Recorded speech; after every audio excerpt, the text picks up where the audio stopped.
Friends, हम लोगों ने दुबई और इसके लग्जरी फेम के बारे में इतना कुछ जान लिया है कि अब हम किसी और कंट्री के बारे में कुछ जानना ही नहीं चाहते, राइट।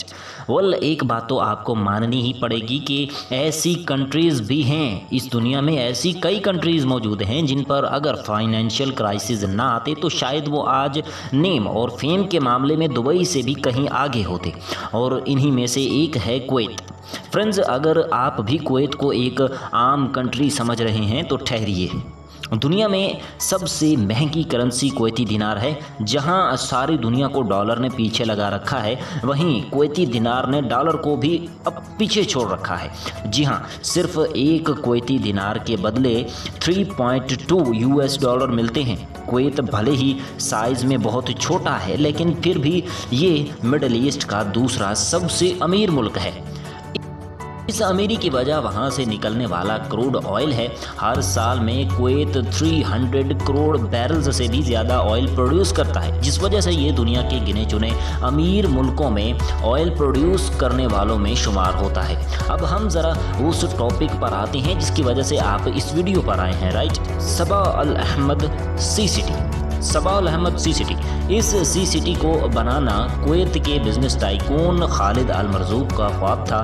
1986 में एक ब्रिटिश इंजीनियरिंग कंपनी को इस सिटी का डिज़ाइन तैयार करने को कहा गया। ये वो जगह थी जहां समंदर की लहरों की वजह से रेगिस्तान में 2 क्रैक्स बने हुए थे, और इन क्रैक्स की वजह से पानी काफ़ी अंदर तक जाता था। इंजीनियर्स ने इन क्रैक्स को मज़ीद डेवलप करके 2 मज़ीद क्रैक्स बनाने का मशवरा दिया।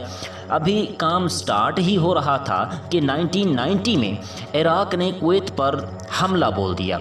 इस वॉर में सिर्फ 2 दिनों में ही इराक ने पूरे के पूरे कुवैत पर कब्ज़ा कर लिया। पूरे साल जंग जारी रही, लेकिन जब इराकी सोल्जर वहां से भागने लगे तो उन्होंने कुवैत के 700 से भी ज़्यादा ऑयल वेल्स पर आग लगा दी, जो कि अगले 10 महीनों तक चलती रही। इन 10 महीनों में कुवैत को 180 करोड़ बैरल्स का नुकसान हुआ। ये इतना ऑयल बनता है कि पूरी दुनिया भी चाहे तो इसे 15 दिनों तक इस्तेमाल कर सकती है।